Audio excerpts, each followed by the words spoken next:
లోకమోహినీదేవి, లోకమోహినీదేవి. బట్టి లోకమోహిని ఏమైంది? ఎవరు?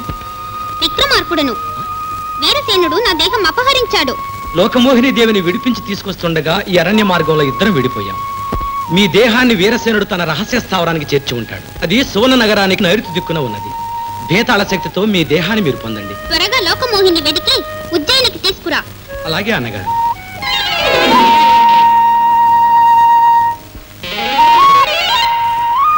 భేతాళ,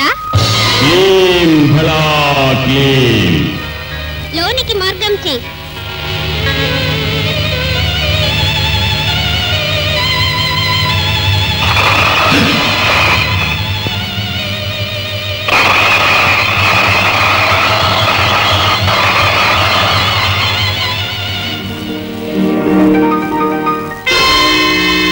వీరసేన, ఇదా నీ యుక్తి?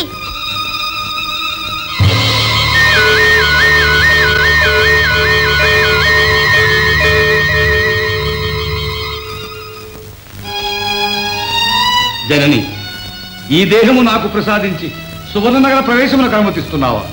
ఇది నీ చిద్విలాసమే తల్లి. శాంభవి. నక్కందర అణక్కం.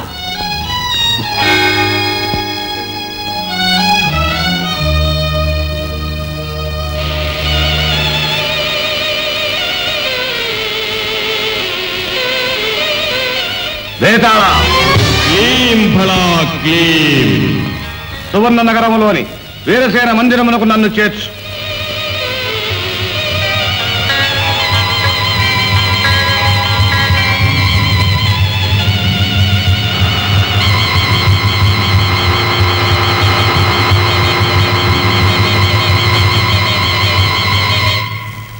మహారాణి, మహారాణి, మహారాజు గారు వచ్చారు.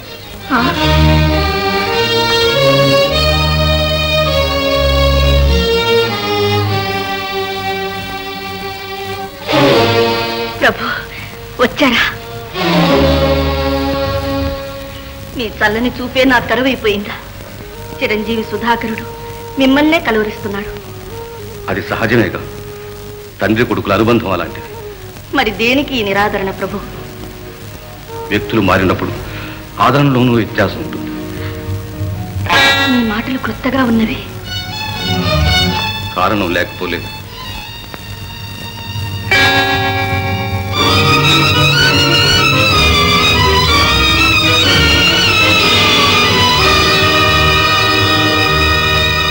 మీలో విభిన్నమైన జీవలక్షణం కనిపిస్తున్నది. నిశితమైన నీ పరిశీలన దృష్టి హర్షణి.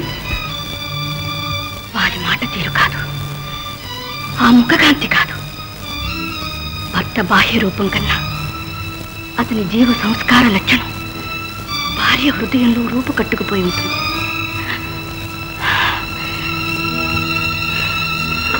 నిజం చెప్పు, ఎవరు నువ్వు? నేను విక్రమార్కుడను సోదరి. సాహస వితరణాది సద్గుణ సంపన్నుడు అని కీర్తి పొందిన విక్రమార్కుడు నువ్వేనా? నా పతి దేహాన్ని అపహరించిన బంచకుడివి ఇంకా నన్ను సోదరి అని పిలుస్తున్నావా? అమ్మా, ఆవేశపడి దూషించుకు తల్లి. అంతఃపుర ప్రవేశం దోషం కాదా? నువ్వే పరాక్రమశాలివైతే నా భర్తనే ఎందుకు ఎదుర్కోలేకపోయావు?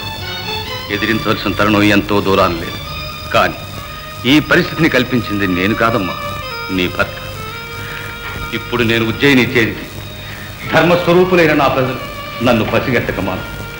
ఈ రూపంలో నన్ను చూసి సహింపలేదు.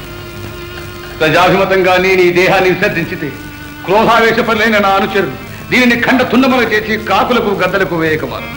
అమ్మా, శత్రువు అయినప్పటికీ నీ భర్త నా దేహాన్ని కాపాడుతున్నాడు. అతని దేహాన్ని పరిరక్షించవలసిన బాధ్యత నాది కాదా తల్లి? కానీ నా భర్త రూపం ధరించి వచ్చిన శత్రువుని అంతఃపురంలో దాచిన అపఖ్యాతి నాకు రాదా? నిప్పుని ఒడిలో పెట్టుకుని ఓర్పు వహించడం సాధ్యమా? నా భర్త శరీరాన్ని విడిచిపెట్టి తక్షణం వెళ్ళిపో, నేను రక్షించుకుంటాను. వీరసేనుడు నా దేహాన్ని విడిచిన మరుక్షణం అది తప్పక జరుగుతుంది. అంతవరకు అంతఃపురంలో ఉండడానికి వీల్లేదు, నువ్వు వెళ్ళు. నా అంతఃపురం వదిలి నీ భర్త ఇక్కడికి రావడానికి నేను ఇక్కడ ఉండక తప్పదు. ఇది రాజనీతి. నా భర్త ప్రాణానికి హాని కలగనివ్వనని మాట ఇస్తే నువ్విక్కడ ఉండడానికి అంగీకరిస్తా. సరే, సోదరునిగా నీకు ఆ మాట ఇస్తున్నా. నీ వంటి లోకోత్తర పురుషునితో వైరం వహించిన నా భర్త పౌరుష ప్రతాపాలు అసాధారణమైనవని గర్విస్తున్నాను.